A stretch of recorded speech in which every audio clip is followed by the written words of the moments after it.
So, how big a deal is this that Scott Peterson got a new hearing? How did he get a new hearing? Got a great panel today.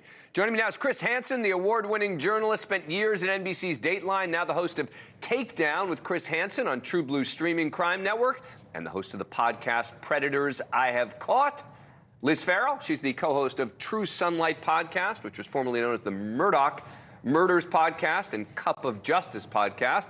And Jesse Weber, attorney and anchor for the Law and Crime Network, also a NewsNation legal contributor. Jesse, were you surprised as a legal matter that he even got this hearing? No, because we have to be clear about what this hearing is. It's not saying, oh, he's going to get a new trial. This is their effort to say, we want additional information we couldn't get from the original files, and we want to retest some of this material.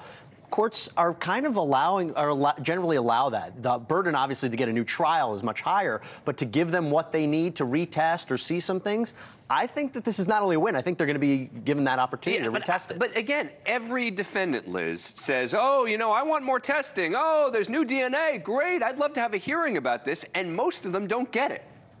But this raises a question of when does it end? Because it's now been 20 years. So are we going to just keep doing this if somebody has the means to be able to push the issue for so long? Does this mean we're going to see more of this in the future from 20 years down the line with other defendants who were convicted? Right. Suddenly we're going to see more stuff. I agree. Yeah. Look, Chris, you're at least somewhat sympathetic to the legal argument. Well, a little bit. When you look at the totality of the evidence, though, in the initial trial, the guy's guilty as homemade sin, right? We watch it all play out.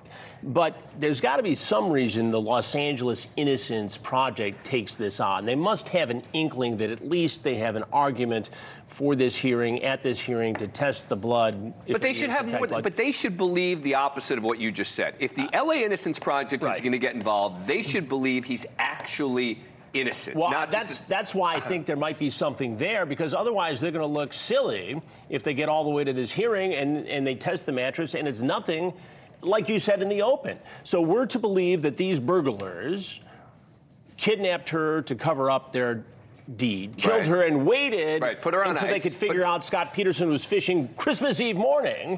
And then put the body in a place adjacent to that scenario. I don't buy it, but they must have some reason to believe that they have an argument to at least get the attention of being involved in the case. That doesn't make sense to anybody? Yeah, I mean, no, this makes complete sense. But, you know, do you guys remember the Gary Condit case, the Chandra Levy case? She went missing, and where did everyone look? They looked at Gary Condit, right? Because he was having an affair. It came out, and nobody believed him. And it turns out, who was it? It was not Gary Condit. Yeah, it was a drifter in Washington, D.C. Exactly, and he was the world's most unlucky man, right? Because who knew that this was going to come out, that he was having this affair, right? You don't see that happening.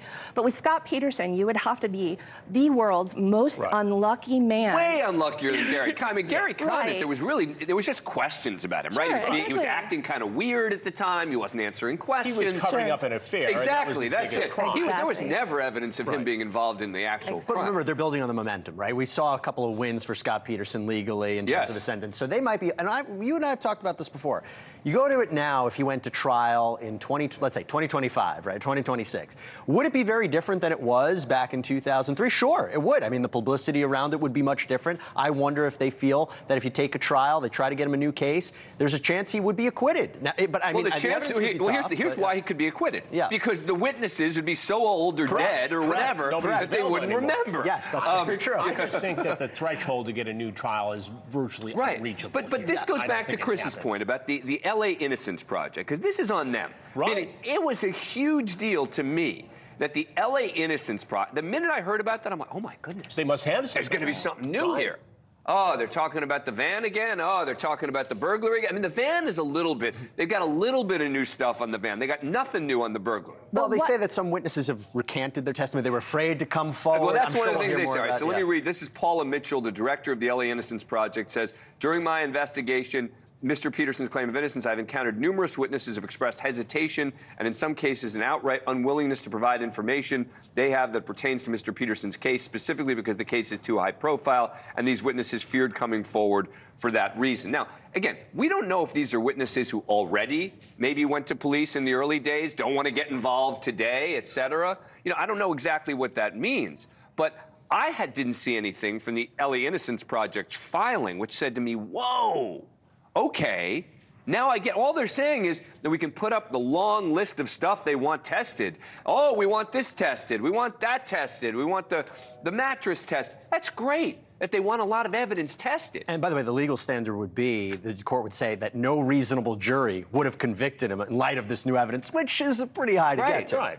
Right. I don't see it going anywhere. But again, I'm fascinated to find out what the LA Innocence Project knows that I don't. It's not in the filing, like you said. My point is, this is a huge win for Scott Peterson. The fact that A, he gets the LA Innocence Project, and B, is now getting a hearing. Yep. It's not nothing.